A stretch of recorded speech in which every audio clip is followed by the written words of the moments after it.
So, here is the second video talking about RageafterStorm. Not really sure how I'm going to do this, so I'm just going to talk until the video is over. Yeah, I think that's appropriate. So, I think the first thing I want to chat about is there are a couple of things I've noticed when it came to people's reaction to the video. One reaction was very clear and obvious, and they wanted to call Rage a social justice warrior, or a right-wing social justice warrior. I don't really think that's accurate, and I'll explain why as the video goes on. A lot of people wanted to call her racist. I think that is probably one of the closer of the fairest criticisms of the woman. Not entirely, because I don't think anyone really knows if these are her genuine opinions, and that's going to become relevant in just a second. So, again, closer to an accurate assessment, but I don't think it's correct either. I think the most correct assessment of RageafterStorm at this point is she was wrong on the internet, and she deserves to be criticized for it.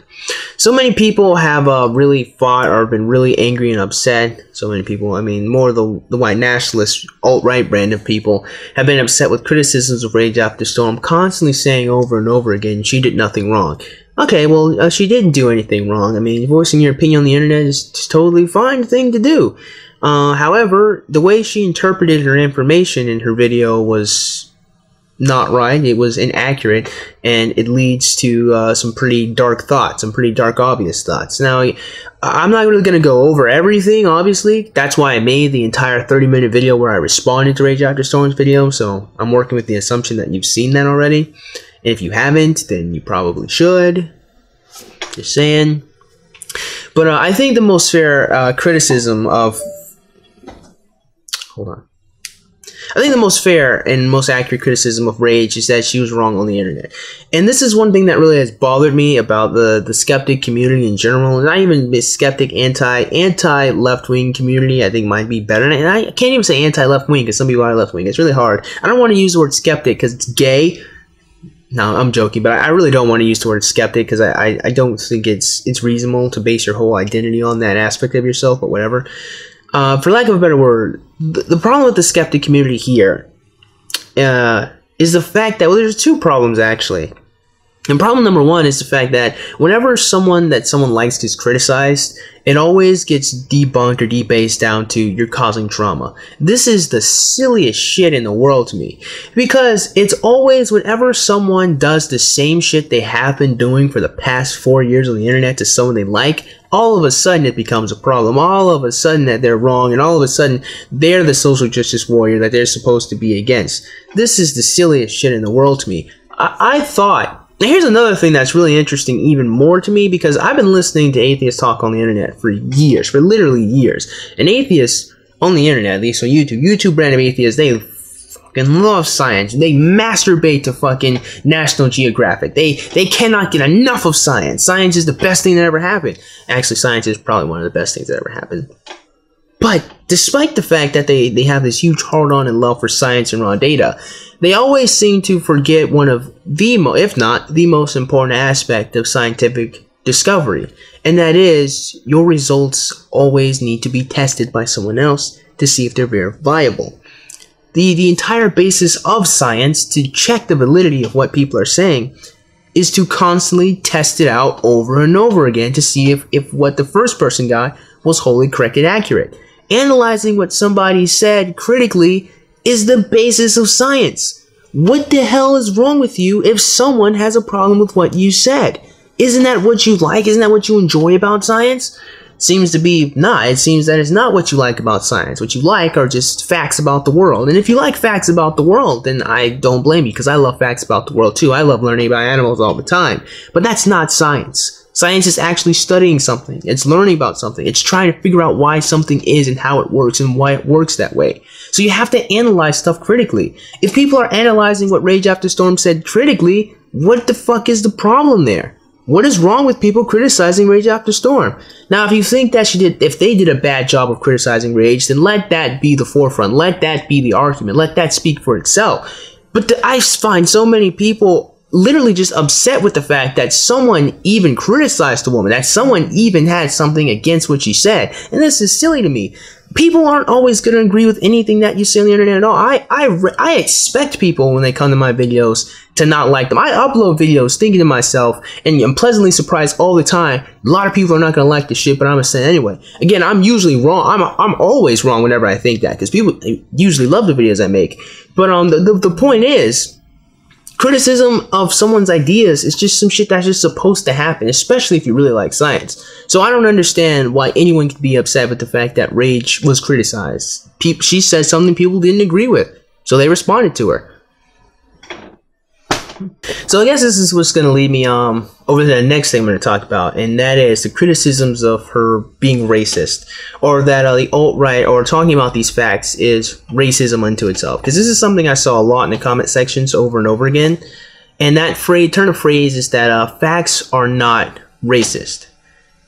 And that kind of goes without saying, because a fact isn't a person, so they ipso facto cannot be racist.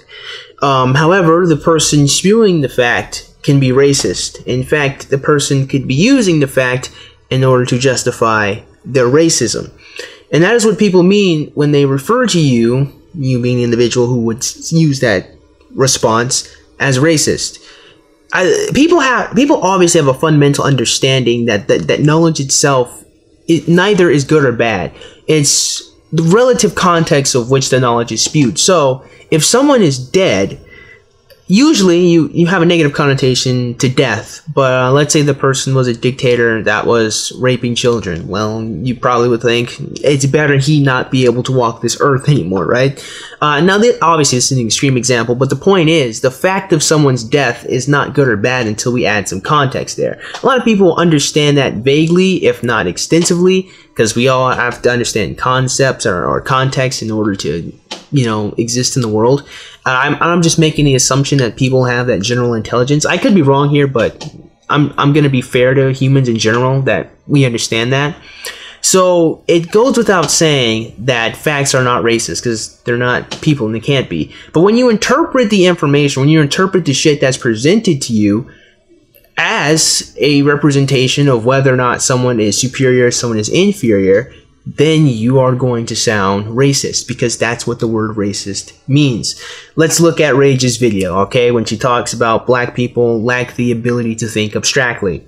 I mean, not much really you could do there in order to explain how you don't think black people are inferior. Again, notice the context of her video. Again, she framed it in a way between black and white people, like I said in my original. That is a theme of her video originally.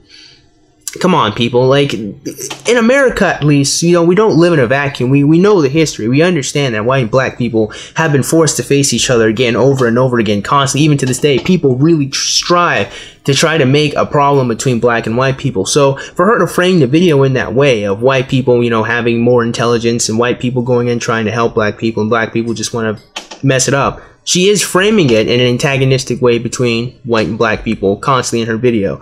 Now, that's not where the racism comes in. The racism comes in when she tries to make black people look, to put it bluntly, stupid or borderline unintelligent on average. The fact might be that black people on average have an IQ of 80 to 85, but to use this as a metric to explain all black people, again, it would only be an average. You wouldn't even, the thing about average is you don't even know where exactly they fall on the bell curve anyway, unless you look at it. And even then, the implications here is that these people lack the mental faculties to exist in a civilized society. She even said something like akin to that in the original video. This is how she framed the video. She looks remarkably racist. She is trying to paint black people in a terrible light, that they are inherently more violent, they are inherently going to commit more crimes than white people. Again, that's how she framed the video, and it's undeniable. I mean, if you can watch the original for yourself, that is what she did. No one asked her to do that. She didn't talk about Mexicans or Latino people. She didn't talk about Asian people. She didn't talk about Swedish people. She talked about black people and white people in general. That's how she framed it. And she did put the video in a way to make black people look unintelligent, to look inferior to the intelligence of white people. That is racist.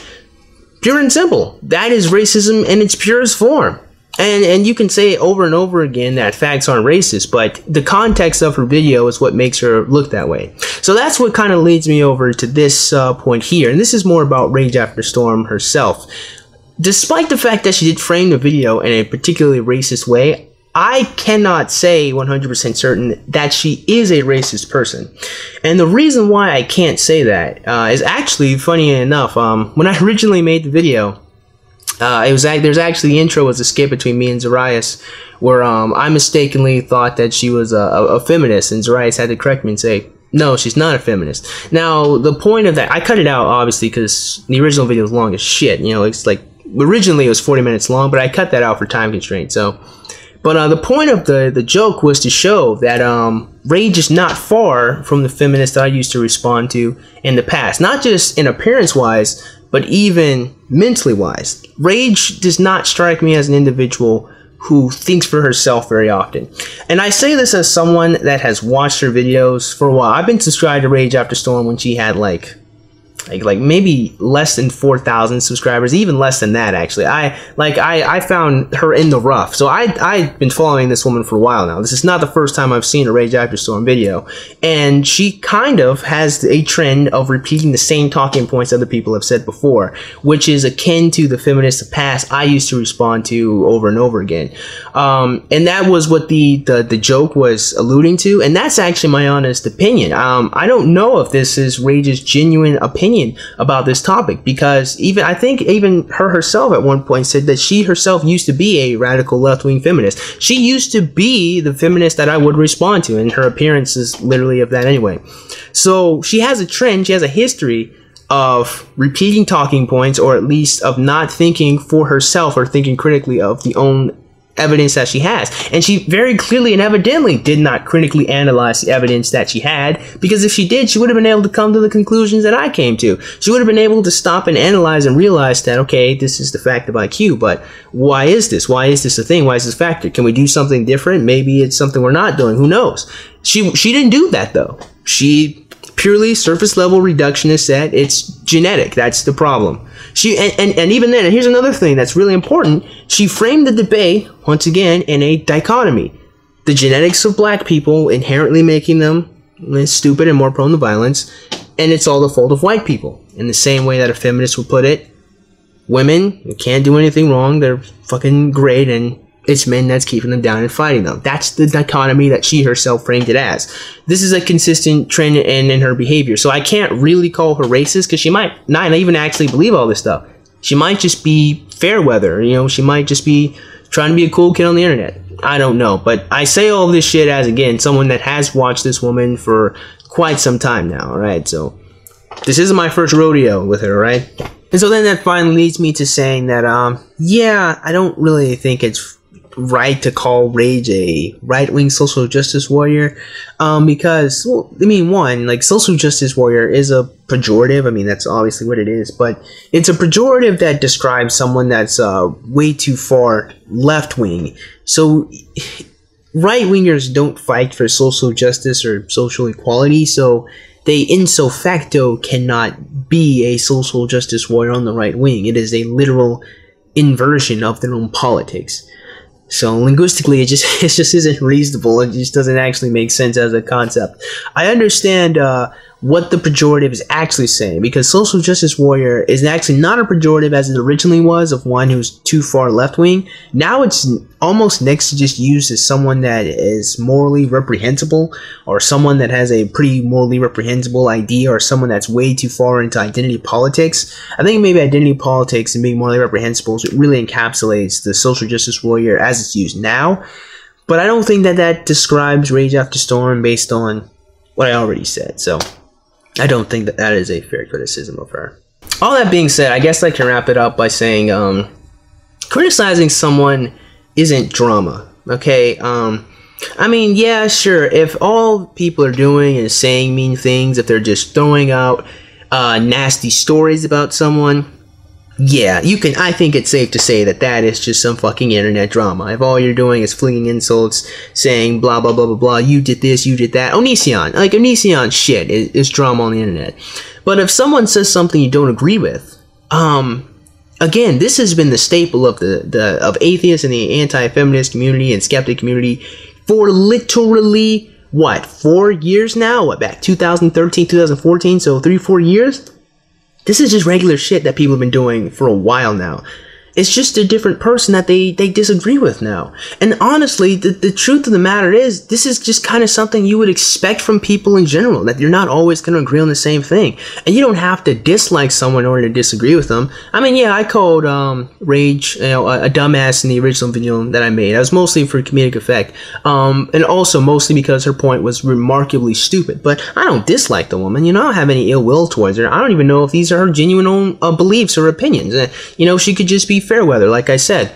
But you don't have to come from any criticism from a place of antagonism and hatred. And I think that's one thing that's really important. I think that's why people don't like drama, is because they start from a presupposition that you have to dislike someone and disagree with them. You have to hate them or something. And you really don't. And that's why I don't think it's reasonable or fair to ever call any criticism of someone drama unless it's just flinging insults and nasty stories about them. I think then you'd say it's drama. But if you're actually trying to criticize something, then criticize it. And here's the thing that's really funny to me, you know, all white nationalists, you know, alt-right people. If these people are wrong about IQ, then just talk to them about it. You don't have to be mean, rude, or vicious, or antagonistic towards them. Excuse me, because that's just going to make them mean and antagonistic towards you. No one's going to get what they want because you're all trying to fight each other all the time. Just take a step back and stop. If these people are wrong, then let them be wrong. If these people are wrong, explain to them why they're wrong and explain to them the importance of IQ and what this is and how you can come reasonably to these conclusions. If you think you can reasonably come to the conclusion that it is the inherent nature of black men to be more violent, then explain that shit. But you can't get upset then when I respond to it. It doesn't matter how many facts or statistics you have. If I can come back with my own facts, my own statistics. We have to analyze, we have to talk about this. So I don't really see why people are upset with the literal critique of Rage After Storm. I think this is silly shit. Listen, not everyone's going to agree, so you just kind of have to deal with it, man. And if you can't take it, then get off the internet. Stop being upset over people who don't agree with you. It's gonna happen sometimes, you know. So that being said, man, I certainly hope you guys enjoyed today's video. I certainly hope I made the person who kind of wanted my thoughts happy with this and the first video I made. And if I did, you know, man, go ahead and click the like button. Yeah, shoot, go ahead and click that subscribe button. Comment in the comment box below. As always, you guys have yourselves a great day. And I'll see you cool cats soon. Adios.